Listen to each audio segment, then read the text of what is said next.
looking at the rotation of the hip, the first place that we check is always in 0 degrees, right? But the next place we need to check is at 90 degrees. Cover the other in another video.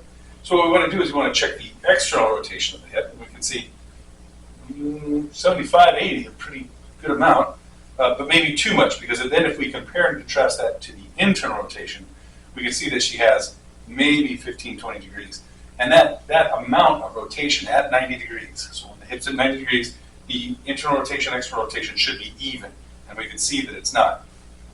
So there are a couple structures we're really concerned with here. So ASIS, anterior superior iliac spine, just medial and inferior to that is where the iliopsoas tendon comes in. So we want to look at that and see if that has any effect on it. So we might treat that. Okay, not fun, a little tender. We can see, because of course that comes over the anterior hip capsule, so we're checking anterior hip capsule, and that doesn't really have any effect on this patient's internal and external rotation. The next possibility is the rectus femoris, one of the major quad there, comes to the anterior inferior iliac spine, which is of course inferior to the ASIS. About that area that it was, but this time we're looking in the anterior capsule, anterior hip space. We're really looking at that, trying to see if I rotate that in and out, while I put pressure down on that tendon and on that anterior hip capsule. Okay, and we'll come back and we'll test it. And we say, that had about 10 degrees worth of it, so that had something to do with it. There's a stretch that we can do, okay, where we press down on that hip. Okay. The patient can do this themselves at home and do it in this position and kind of pick different levels of rotation, but they have to be pushing the femur straight back into the acetabular. So it is truly a hip capsule stretch, so you can do it this way. Again, you might want to add some.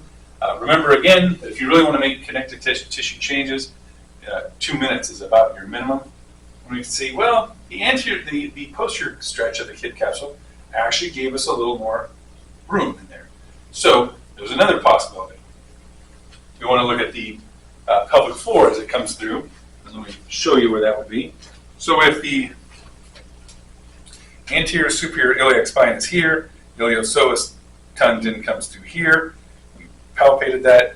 AIS is here, rectus femoris, into the anterior capsule as well. Now what we're going to do is the obturator internus comes from this hole. The internus comes from the inside, externus from the outside. They have a common tendon that comes around behind to the hip bone there, the greater trochanter. So we're going to try and catch that in between the ischial tuberosity. So if I turn this, so in between the ischial tuberosity and the greater trochanter, I'm going to try and find that space in between the ischial tuberosity in there, and also I will be palpating the inferior hip capsule. So I'm looking for all those structures at once, so that you can see where I'm pressing. This isn't really to try to teach you how to do this, but to give you an idea of where we're going to go. So I find that inferior, and right there it is. And there's my hip. Okay, get in there. Oftentimes easiest to do this with a straight leg. There we go. Much easier to find that. And I'm just going to put pressure in there. For you to do this at home, pretty tough. You might have to find somebody who knows what they're doing when they're looking at palpating these muscles and putting pressure into them. Okay, we gave that a little bit of a what for. That actually gave us some of the range of motion we were looking for. And you can see that it's actually tightened up the external rotation a bit. Not quite as much as we want. We're only at about 35, 40 degrees. Let's have you on your stomach. So I know this is no longer at 90 degrees, but we are still treating posterior and anterior hip capsules. And so you can take it and hold it in an internal rotation or external rotation, or as you drive the femoral head towards the table, towards the floor, you can rotate back and forth and see if you can't get that to move properly. There we go. We just got a little bit of a clunk there, so let's have you on your back again. So now let's check that. And you may have to do all of those, but it's important to assess all of those. That's one of the reasons. There we go. That's a proper 45. Maybe a little bit more.